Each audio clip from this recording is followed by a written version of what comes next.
Abra sua Bíblia, por gentileza, a segunda carta que Paulo escreve a Timóteo, capítulo de número 4. São apenas 2 versos, o verso 3, o verso 6, o 7 e o 8. Vai ser projetado aqui, nós vamos fazer essa leitura. E você já deixe seu coração aí aberto, que o Espírito Santo ele continue falando. Diz assim o texto. Eu estou lendo muita carta a Timóteo. Eu lembro que a última vez eu falei sobre a missão da igreja foi nessa carta. Mas é bom, irmãos, eu não consigo sair dela. 2 Timóteo capítulo 4, verso 6. Quanto a mim, estou sendo já oferecido por libação, e o tempo da minha partida é chegado. Verso 7. Combati o bom combate, completei a carreira e guardei a fé. Verso de número 8. Já agora a coroa da justiça me está guardada, a qual o Senhor, reto juiz, me dará naquele dia, e não somente a mim, mas também a todos, quanto amam a sua vinda. Amém? Amém. Graças a Deus. São palavras do apóstolo Paulo. E que Paulo é esse que escreve essa segunda carta, uma das suas últimas cartas? É o apóstolo Paulo agora já em fim de carreira. É o Paulo que escreveu a sua última carta conhecida, e ele escreve não como um teórico, mas como um pastor veterano, prisioneiro, por causa do Evangelho, consciente da sua morte iminente, como nós vimos nesse texto. É o Paulo que correu ali a corrida, guardou a fé e agora passa o bastão. É o Paulo que não é um triunfalista, mas é um servo ferido. É um Paulo ali que, mesmo ferido, abandonado por muitos, porém absolutamente fiel à verdade de Cristo. E qual que é o contexto dessa carta? É uma carta muito especial, irmãos. Eu costumo falar que a Bíblia é uma carta de um pai tão apaixonado por seus filhos, que quando a gente lê, como já foi falado aqui, a importância da leitura, você não só adquire esse conhecimento, mas você coloca como uma propriedade. Você está lendo junto com o autor ali do teu lado, e o Espírito Santo nos ajudando. E então não é simplesmente uma epístola, uma carta qualquer, não é uma outra narrativa como Lucas escreve. Aqui é um pastor e ele está escrevendo essa carta. E qual que é o contexto? Ele está sendo escrita essa carta em Roma, durante a segunda prisão de Paulo. É um período de perseguição intensa aos cristãos, possivelmente sob Nero ali, por todos os lados, pressionando os cristãos daquela época. Diferente da primeira prisão, agora Paulo está numa masmorra fria, sabe que não será solto. Ele está sozinho, exceto Lucas.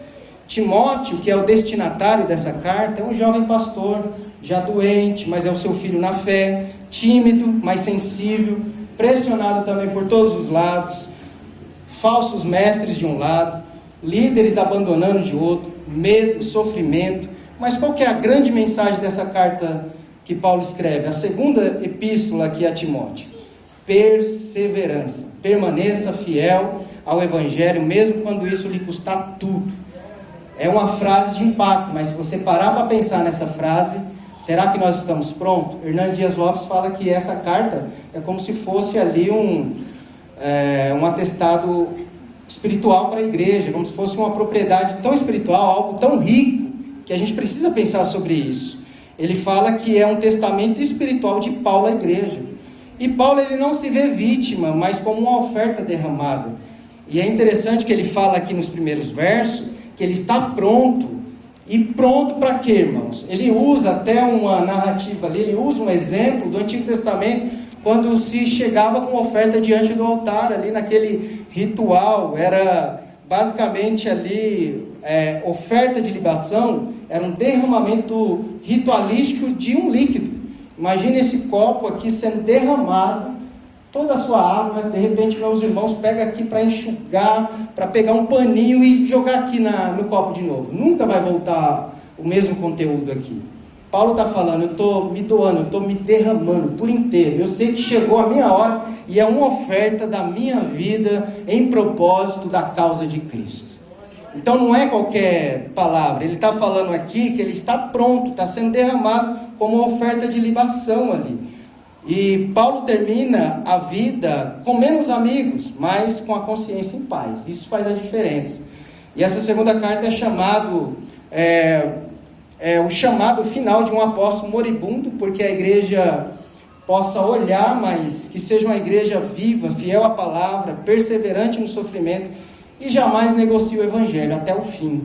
A partir desse texto aqui que eu passei para os irmãos, umas considerações, eu quero meditar aqui com os irmãos nessa noite a respeito de algumas verdades. Eu quero separar pelo menos 3, até por conta do tempo, para ficar bem fixo aí na sua mente e para que depois, durante a semana, a gente possa também falar nos pequenos grupos e poder compartilhar e você olhar para isso, olhar para a tua vida, se sentir confrontado e se sentir mais uma vez encorajado. Eu quero pensar aqui em 3 expressões que Paulo usa nesse texto. Ele fala aqui, nesses versos, que para mim são usados por ele para sintetizarmos, para falar de forma sintética a respeito do que é a vida. Essas expressões, eu não sei se é por coincidência ou não, mas elas começam com a mesma letra, que é a letra C. Olha só, se puder projetar aí, Mateus, a partir do verso de número 6 que nós lemos, né? Paulo, ele fala aqui, ele expressa aqui, ele usa 3 expressões. Diga comigo. Primeira, combate. Pode ser melhor? Combate. A segunda, carreira. E a terceira, coroa. São 3 expressões, eu não sei se por coincidência ou não, mas por algo divino, Paulo aqui ele está sintetizando a vida, ele está querendo falar aqui o que é a vida. E ele usa dessas expressões, essas letras aí que começam com C. Combate, carreira e coroa. Ilustrando o quê? O que é a vida. E quando ele fala aqui a primeira coisa sobre combate, irmãos, a vida não é um mar de rosas, como já foi falado aqui também, por isso que eu gosto a gente se sente tão à vontade com o culto sendo direcionado pelo Espírito Santo e testemunhos. Vai sempre confirmando o que é o reino, o que é a vida e o que é pessoas que estão com o coração disposto a servir a Jesus e olhar para essa carta como um atestado espiritual para nós hoje, como igreja, e parar para pensar. E Paulo traz aqui essas expressões para falar o que é a vida. Ele começa falando que a vida é um combate.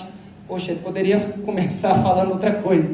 Ele está ali no final da vida dele, ele já está oferecendo a vida dele em oferta. E quando ele começa falando para a gente aqui hoje, trazendo e sintetizando o que é a vida, a primeira coisa que esse homem fala, ele fala que é um combate. Ele não romantiza a vida. A gente procura fazer isso às vezes, tentando pintar com tons mais leves a nossa trajetória, para alguém que está começando. Lembre-se, Paulo já está no fim da carreira, está passando o bastão para um jovem tímido, pastor, que está sendo pressionado por todos os lados. E hoje, quando nós olhamos e queremos, de repente, dar uma palavra de encorajamento para uma pessoa que está começando essa caminhada, não ministerial, mas caminhada para o reino, olhando e querendo ser usado e deixando ser usado por Jesus, a gente às vezes quer pintar uma outra trajetória, porque se a gente falar como que é até aqui, para alguém que está começando, talvez ele possa ficar meio ali desconfiado. Então, a gente vai pintando outra coisa. Se eu falar como vai ser, talvez ele desanime. Aí tentamos eufemizar, como Paulo às vezes aqui, ele usa essa expressão não de morte, mas que ele já está sendo entregue ali. E se perguntarem se é difícil para quem que está começando a trajetória, o que a gente responde? O que alguém, não sei, tem aqui pais, tem mães, tem pessoas, como o William falou, que cuida de vidas. Quando alguém perguntar, e aí, eu quero chegar onde tu está, eu quero caminhar contigo, como que vai ser? Você vai falar o quê? Se perguntar, é difícil, William? Vai falar, depende, né? Paulo não, irmãos, viver é enfrentar combates, ao mesmo tempo que é pesado, é real. Viver é lutar, crescer dói, a gente já nasce lutando. Negar isso não torna a vida melhor, na verdade nos aliena e faz a vida ficar mais complicada ainda. Adiar uma luta não significa vencê-la. Paulo diz, viver, Timóteo, é um combate. Esse combate, eu combati. E esse combate, ele pressupõe o que? A existência de inimigos, a realidade que se opõe a nós. E isso, escute bem, isso faz parte da vida. Viver não é viver só com realidades favoráveis. Imagine o William aí, outra pessoa começando um grande empreendimento ou alguma coisa, e as pessoas falam e escutam disso, não, vai correr tudo bem, a vida vai te levar, a força do universo vai te levar e vai acontecer tudo favorável. É assim, irmãos? Não é. Viver não é assim. A gente se depara com essas realidades e tudo que a gente faz, nós encontramos, irmãos, nessa vida, nesse ambiente que nós vivemos, essas realidades e antagonismo, ou seja, oposição, rivalidade, o sistema, o tempo inteiro nessa perspectiva. E pelo menos duas perspectivas. Quando você olha para a perspectiva espiritual, nós temos quem? O nosso adversário, o diabo, que ele tem uma tríplice missão, que diz a Bíblia: roubar, matar e destruir. Contra a carne, contra nós mesmos, nós lutamos. Realidades se materializando diante de nós, guerras em todo lugar, pessoas bombardeando cidades, hospitais. Que sentido tem isso, irmãos? Então, talvez você entre aqui nessa noite falando ou pensando que às vezes tem essa sensação, como eu já tive, que a vida parece que é uma luta sem fim, que a vida tem muitas aflições. Mas Jesus também, ele não mentiu para a gente, ele não enganou. Ele falou que no mundo teremos o quê? Aflições. Então, se você entrou com esse pensamento, eu te convido a entrar simplesmente nessa realidade da vida e observar esses conselhos de Paulo. Sim, a vida parece que é uma luta após outra. Sim, olha só, tem um escritor que o pastor João gosta muito, Charles Spurgeon. Olha o que ele fala no seu tempo, que ele foi questionado, porque as pessoas buscavam aprovação em um mundo que rejeitou Jesus. Olha a frase desse homem: você espera ser honrado em um mundo que o teu Senhor foi crucificado? Você espera buscar a aprovação de um mundo que crucificou um homem perfeito?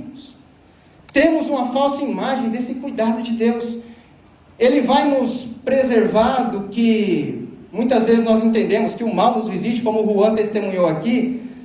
Deus, ele me preserva. Deus, ele não vai deixar. Tem até livros escritos falando sobre casamento blindado, tantas coisas que blindam nesse tempo, irmãos, para ludibriar, para romantizar a vida, mas não existe isso. Nós somos atingidos em tudo que é lugar, mente, corpo e espírito. Por isso que a carreira, a caminhada cristã requer esse desafio. E Paulo está falando aqui para um jovem. E por que não falar para a igreja de hoje? Quer saber o que é a vida? Vamos sintetizar o que é a vida de um cristão? Começa assim, como? Combatendo. Porque a nossa imagem de mundo não pode ser uma imagem falsificada, não. Deus é aquele que, em meio aos cenários de caos, irmãos, Ele nos fortalece para que possamos passar por tudo isso e sair vitorioso. Só é vitorioso quem batalha, quem enfrentou o combate da vida. Bem-vindo à vida, bem-vindo a esse combate.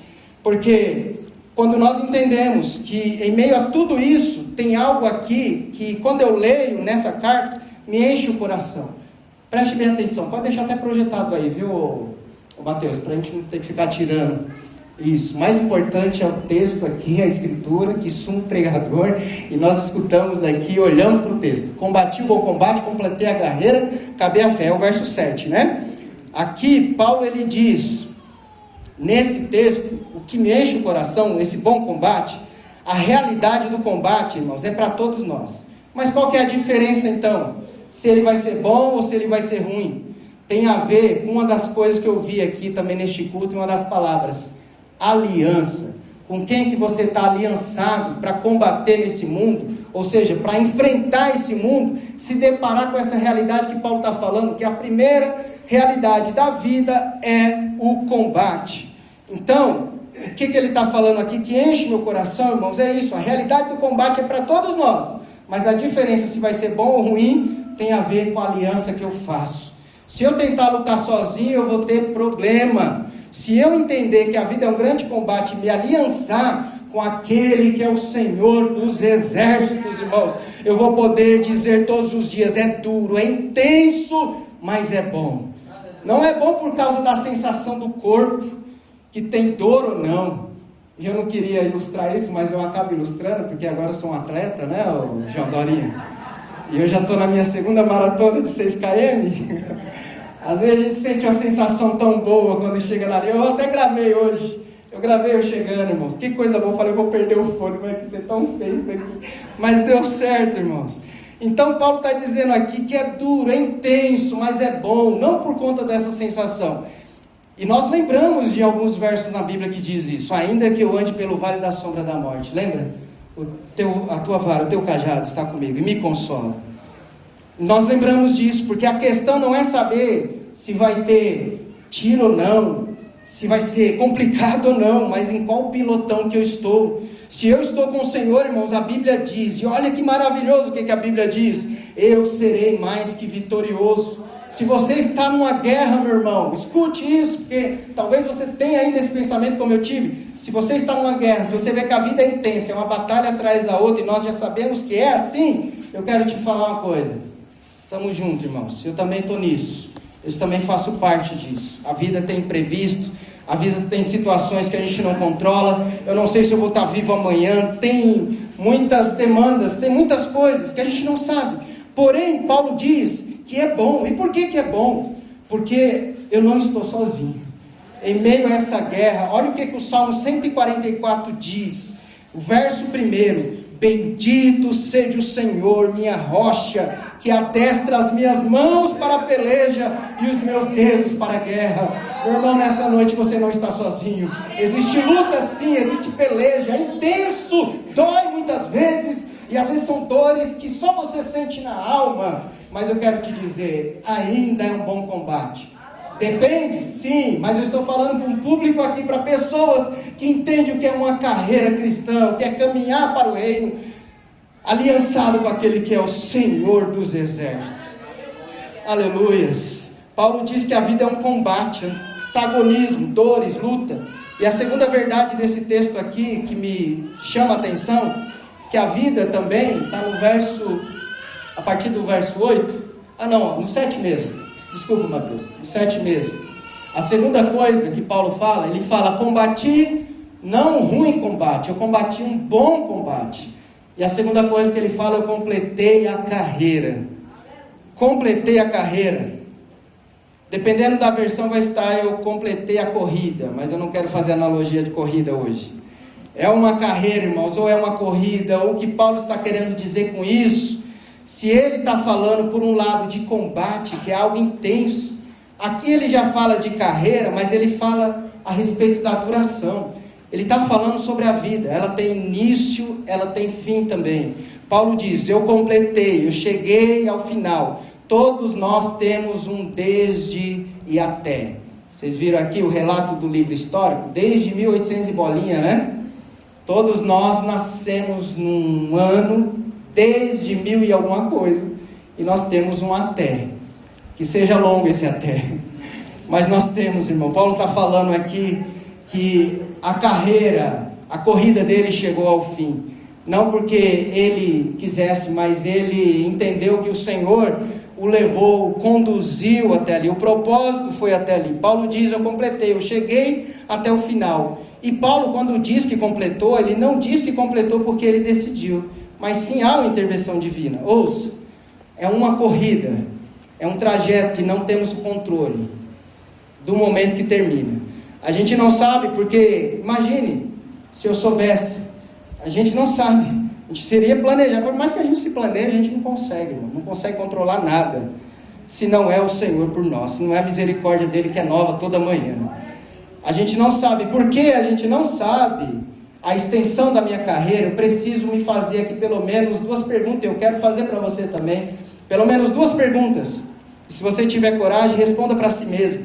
A primeira, se eu estou combatendo o bom combate, e se Paulo fala que a vida também ela é uma carreira, é uma corrida, eu preciso me fazer algumas perguntas importantes aqui. A primeira delas é em que direção que eu estou? Porque não adianta se eu estou correndo, mas se eu estou correndo na direção errada. Não adianta se eu me propus a uma corrida, mas eu estou sem propósito nenhum, e em vez de ir para frente, eu estou indo para trás. Em vez de ir para a direção certa, eu estou indo para a direção errada. Porque o importante não é saber correr ou caminhar, o importante é saber em que direção eu estou. Paulo diz que completou a carreira proposta na direção de Deus, propósito de Deus para mim. Paulo diz aqui, alguns de nós, às vezes estamos vivendo, irmãos, em tempo que passamos a fazer coisas, que essas coisas nos levam numa direção contrária. E essa perspectiva pode ser que não dê tempo de voltar atrás, pode ser que não dê tempo de voltar, fazer a conversão, voltar para a posição correta, voltar para o foco, que é o quê? Essa carreira que nos está proposta. Porque é hora de pensar e perguntar: Deus, em que direção eu estou? Porque às vezes eu posso estar queimando tempo, eu posso estar em oposição contra a vontade de Deus. É hora de pensar e perguntar-se isso. Porque Deus, quando nós estamos na direção e correndo nessa trajetória, essa corrida da fé, eu tenho que ter propósito. Se pergunte aí, você está correndo e você está nessa carreira, você está indo na direção certa? Pergunte para Deus, porque se eu estiver na direção certa, irmãos, no propósito de Deus, não importa quanto tempo eu viverei, se é 12 anos, se é 100 anos, eu viverei uma vida plena em nome de Jesus, próspera em nome de Jesus. Por que eu digo isso? Jesus viveu 33 anos, morreu na flor da idade. Só que a história de Jesus é a história de alguém que caminhou com Deus. Isaías, escrevendo a respeito de Jesus no capítulo 53, ele diz assim: quem pode contar os seus dias? Por quanto foi cortado da terra? Pare e pense, parece que é algo ali, parece que ele está dizendo ali de uma morte abrupta, né? Só que ao mesmo tempo ele diz assim: sua prosperidade ele verá, o trabalho das suas mãos ele verá e ficará satisfeito.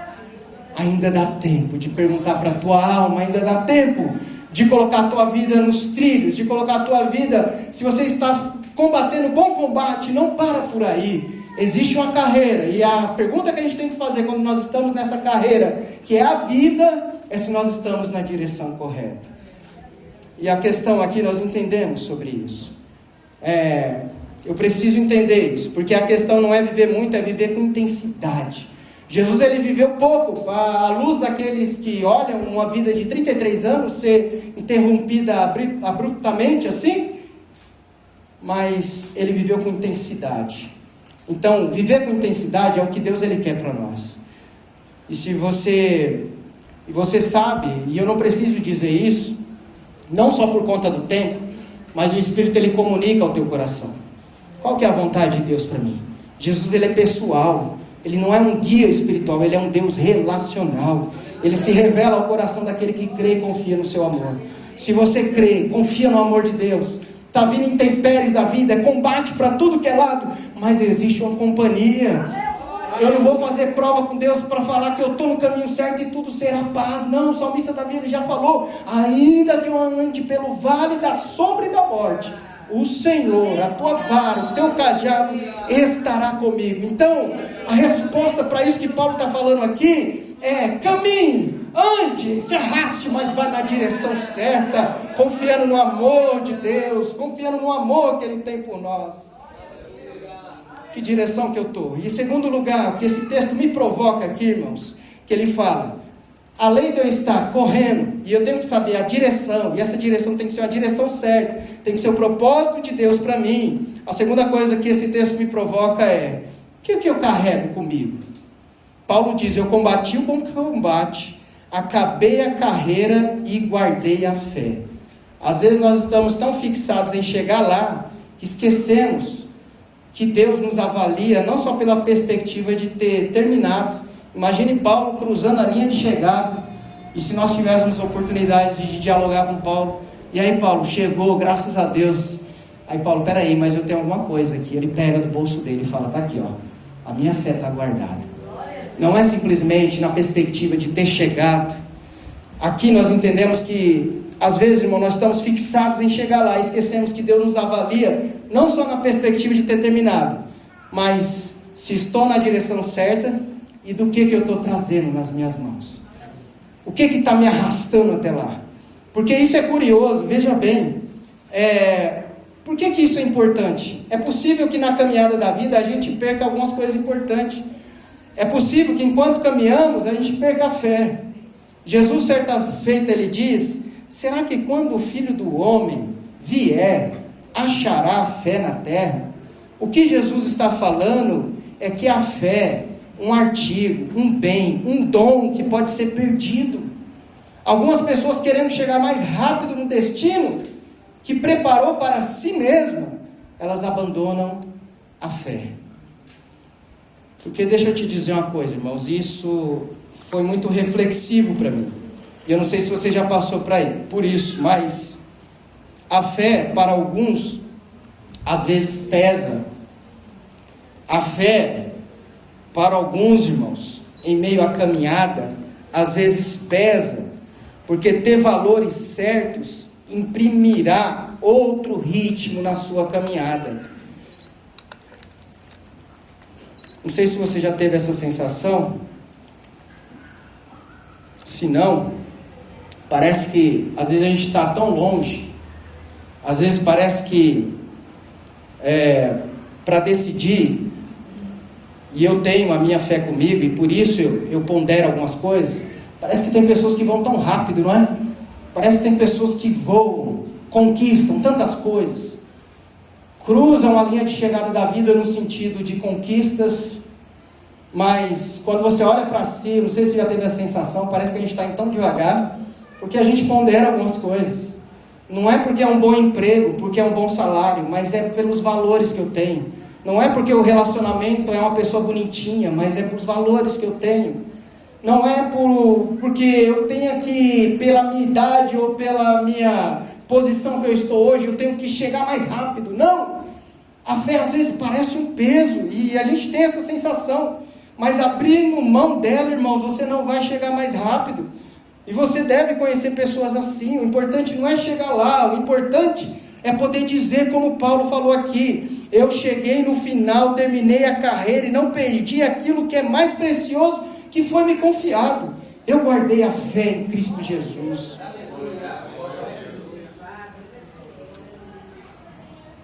Se para chegar lá, irmãos, tiver que abrir mão da fé, não abra. A fé não pode ser como um peso, porque a fé é uma escolha, não é uma prisão. É o fundamento da vida, é o que dá sentido às lutas da vida. Fé é fonte da liberdade, liberta homens do desespero, pois ela opera pela esperança, não naquilo que está proposto, na nossa carreira que colocamos para nós mesmos, mas ela opera na esperança, nas promessas de Cristo, e não no que os meus olhos veem. Por isso que o autor aos Hebreus, quando ele define fé, é algo maravilhoso, não é simplesmente aquilo que está à minha frente, porque aquilo que eu toco, meus olhos veem, me limita muitas vezes, mas aquilo que eu não vejo, eu sou levado pelo Espírito Santo a conquistar lugares altos. Como diz Davi: eu saltarei muralhas, eu desbaratarei exércitos, porque o Senhor está comigo. A visão de reino dos céus está comigo. O que é a vida então, segundo Paulo? A vida é isso, é combate. E a segunda coisa que ele fala, a vida é uma corrida, é uma carreira. E nessa carreira a gente precisa ter duas coisas, e se perguntar essas duas coisas: eu estou correndo na direção certa? E o que eu levo comigo? Porque se eu estou correndo na direção certa, e se eu não perder a minha fé, vai valer a pena, vai fazer sentido a vida. A fé não é uma prisão, a fé liberta, a fé nos revela em quem nós estamos, em qual pilotão que nós estamos. E nós estamos no pilotão de Cristo. E o que é a vida segundo Paulo? Aqui eu termino com o terceiro. Esse terceiro C aqui, essa terceira expressão. Paulo diz no verso 8. Agora sim, pode pôr no 8, Mateus, por favor. Já agora a coroa da justiça me está guardada, a qual o Senhor, reto juiz, me dará naquele dia. E não somente a mim, mas também a todos quanto amam a sua vinda. O que Paulo diz aqui, nesse verso 8?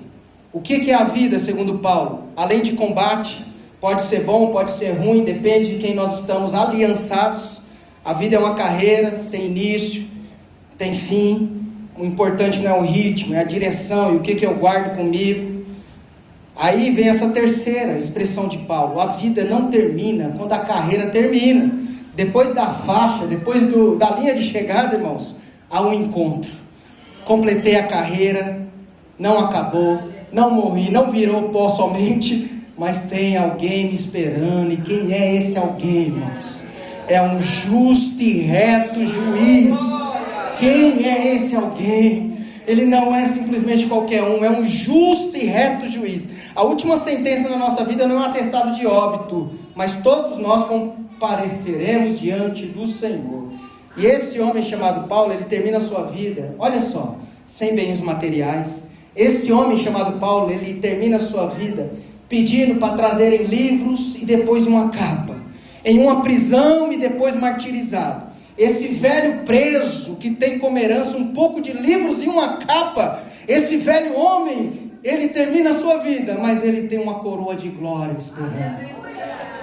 Irmãos, esse texto ele diz algo que me choca e ao mesmo tempo me alegra. Está nesse verso que ele diz: o Senhor, o reto juiz. Você já parou para pensar nisso? A linha de chegada existe um encontro, e quem está nos esperando é esse Senhor, o reto e justo juiz. Porque nós vivemos tempo que há muitos questionamentos, revoltas em algum certo nível em relação à postura do poder judiciário no país, né? Em algumas instâncias. Nós temos aqui advogados que podem falar melhor do que eu. Quantas vezes nos revoltamos, irmãos? Em uma análise ainda superficial, mas nos revoltamos, porque nós vimos que são incoerentes as ações injustas de alguém que deveria fazer justiça, mas acaba não fazendo. Paulo está falando aqui que quem vai encontrar naquele dia, ele é juiz, sim, só que ele é reto, ele é justo, ele sabe com clareza cada passo da minha vida. Ele não se deixa impressionar pelos status, pela aparência, se eu sou pastor ou não. Ele não julga dessa forma, ele julga com retidão, irmãos.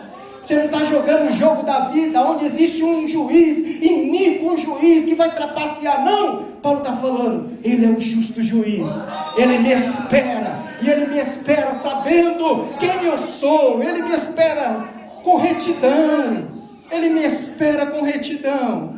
Ele nos contempla para além dessa reunião aqui, onde nós estamos todos bonitinhos, fazendo certo, estando no lugar certo. Mas há um Deus que nos vê, nos contempla, nos sonda. Ele sabe o que eu faço, por que eu faço, a quem quero agradar com o que eu faço. Não adianta eu falar que eu faço querendo agradar ao Senhor, Ele sabe. E naquele dia, se eu estou combatendo esse combate, guardando a minha fé, completando a carreira, eu terei esse encontro. Levante suas mãos, abra o teu coração neste momento. Há uma esperança para nós. A vida é feita de intensidade, tem duração, mas nessa linha de chegada existe um justo e reto juiz. Aleluia, irmãos, porque alguns atos meus, que às vezes parecem altruístas, na verdade são egoístas. Paulo diz que eu me encontrarei, e não é alguém que eu possa subornar, ele é justo.